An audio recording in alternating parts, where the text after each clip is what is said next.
میرا پیغام ہے ان دوستوں سے جو کہ لانگ مارچ میں موجود ہیں، اور یہ بات شاید کچھ کڑوی تو ہو، لیکن اگر اس پہ عمل کیا جاتا تو آج یہ دن نہ دیکھنے پڑتے۔ مثلا ابھی جو شہادتیں لاہور میں ہوئی تھیں، جب آپریشن ہوا تھا مسجد رحمت للعالمین صلی اللہ علیہ وسلم میں، یا اور مختلف جگہوں پہ، چونکہ یہ مرصد ہوئی ہے ادھر، چلو پہلی شہادتیں تو کم از کم ان کی ایف آئی آر کٹوائی ہوئی ہوتی، اور کٹوائی وزیر داخلہ پر ہوتی، کٹوائی لاہور کی انتظامیہ پر ہوتی، کٹوائی وزیر اعلیٰ پنجاب پہ ہوتی، تو پھر آگے گولی چلاتے ہوئے انہیں ضرور سوچنا پڑتا 1000 بار کہ ہم کیا کر رہے ہیں۔ تو 40 شہداء ایف آئی آر ان کی نہ کٹوانا، یہ اصل بیس ہے کہ ان پر کوئی اثر نہیں، کہ ہم یہ نکلیں گے تو کیا ہے، ہم گاڑیوں میں بیٹھ کے جس طرح جو جتنے مار دیں گے ہمیں پوچھنے والا کون ہے۔ تو ان کی وکلاء کی ٹیم کو یہ چاہیے تھا کہ سب سے پہلے مثلا موجودہ صورتحال میں جب یہ چلے ہیں وہاں سے اور ایم او کالج کے پاس آ کے جس وقت شیلنگ ہوئی ہے، پہلا جب بندہ شہید ہوا ہے تو فوراً اس کی ایف آئی آر کٹوا، اور اس ایک ایف آئی آر پہلی کے کٹنے پر اگلوں کے ہوش ٹھکانے لگ جاتے۔ اب وہاں پر شہید ہوتے رہتے ہیں، شہید ہوتے رہتے ہیں، شہید ہوتے رہتے ہیں، اور اچانک وہ پھر غائب ہوتے جاتے ہیں، پھر نئے شہید ہوتے ہیں، پھر وہ غائب ہو جاتے ہیں، زخمی ہوتے ہیں۔ یعنی دنیا کا کون سا ملک ہے جہاں اس طرح خون مسلم ارزاں ہے؟ یعنی وہ ملک اسلامی، اور یعنی کوئی حساب ہی نہیں کہ کتنے لوگ شہید کیے گئے، زخمی ہوئے سینکڑوں، اپاہج ہو گئے۔ تو یہ جو سیدھے فائر کر رہے ہیں اور شیلنگ کر رہے ہیں، تو ان کو کٹہرے میں لانا یہ وکلاء کے ذریعے کوئی مشکل نہیں تھا، کہ جتنے شہید اب ہوئے ہیں اس موقع پر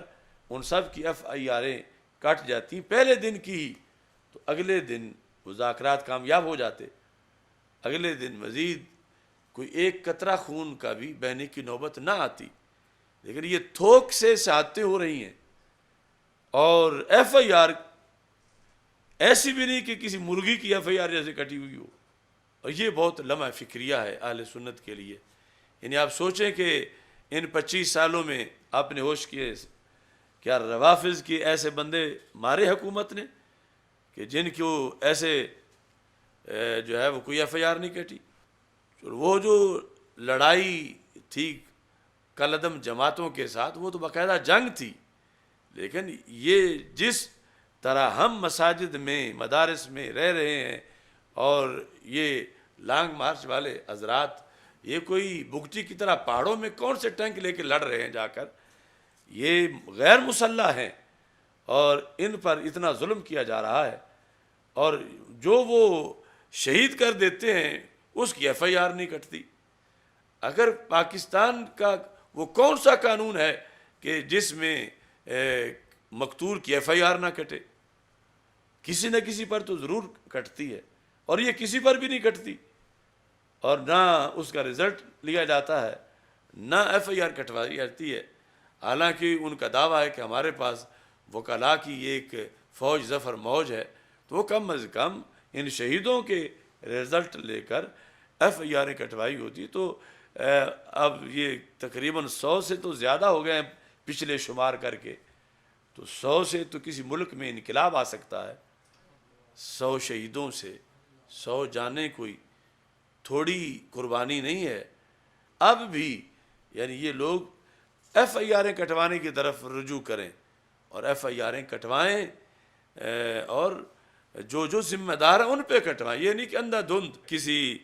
کانسٹیبل پہ اور یہ اس طرح کر کے، جو مین حکم دینے والے لوگ ہیں، اتھارٹیز ہیں، ان پہ کٹوائیں۔ ورنہ یعنی اس طرح تو جس طرح ان کے منہ کو لو لگ گیا ہے حکمرانوں کے منہ کو، تو یہ اہل سنت کا کیا بچے گا پیچھے، کہ جہاں وہ بھیڑیے جائیں اور گولیاں مار کے قتل کر کے بھاگ جائیں، اور کوئی ان پر مواخذہ نہ ہو۔ تو مواخذہ نہ ہونا اصل ان کا جری ہونا ہے، جس وجہ سے نہ تو مذاکرات کامیاب ہو رہے ہیں۔ آخر چلو آج نہیں کل نہیں جذبہ ہے، بالآخر ایک دن یہ درد اٹھے گا قوم میں کہ اتنے لوگ ہمارے شہید ہوئے تو کیوں شہید ہوئے، کس نے کروائے،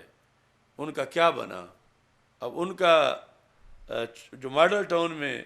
کم از کم یاد تو کر بیٹھتے ہیں، ان کی ایف آئی آر کٹی ہوئی ہے، ان کے چلو بدلہ ملنا تو بڑی مشکل کی بات ہے، لیکن وہ اگر 14 کے ذریعے سے چاہتے ہیں کہ ہم انقلاب لے آئیں تو ادھر جو ہیں وہ 100 کے ذریعے سے بھی کبھی نہ ان کی تصویریں سامنے لائی جاتی ہیں، نہ ان کا کل ہوتا ہے، نہ ان کے چیلم ہوتے ہیں، نہ ان کے یاد میں شہادت کانفرنسیں ہوتی ہیں، اور وہ تھوک کے لحاظ سے ان کا تو کوئی نہیں، جو آیا گھر سے نکلا اور یہ خبر سن کے کہ ناموس مصطفیٰ صلی اللہ علیہ وسلم پہ پہرا دینے کا وقت ہے تو اس نے چھلانگ لگا دی، آ گیا، وہ تو یقیناً کامیاب ہو گئے اور فضائل پا گئے کہ انہیں اور کسی چیز کا پتہ ہی نہیں کہ اوپر کیا معاملے ہیں نہیں ہیں، وہ ایک ہی جانتے ہیں کہ ہم نے ناموس مصطفیٰ صلی اللہ علیہ وسلم پہ پہرا دینا ہے، اور اس سلسلہ میں وہ نہیں چاہتے کہ ان کی کوئی ایف آئی آر کٹے، ان کو کوئی پچھلوں کو کوئی لے کر قصاص دے، لیکن جو لیڈ کر رہے ہیں، جو زندہ ہیں، آخر ان پہ تو لازم ہے کہ یہ آگے ان چیزوں کا لحاظ رکھیں تاکہ جو بیڑیے ہیں انہیں بھی کسی نہ کسی طرح کنٹرول کیا جا سکے۔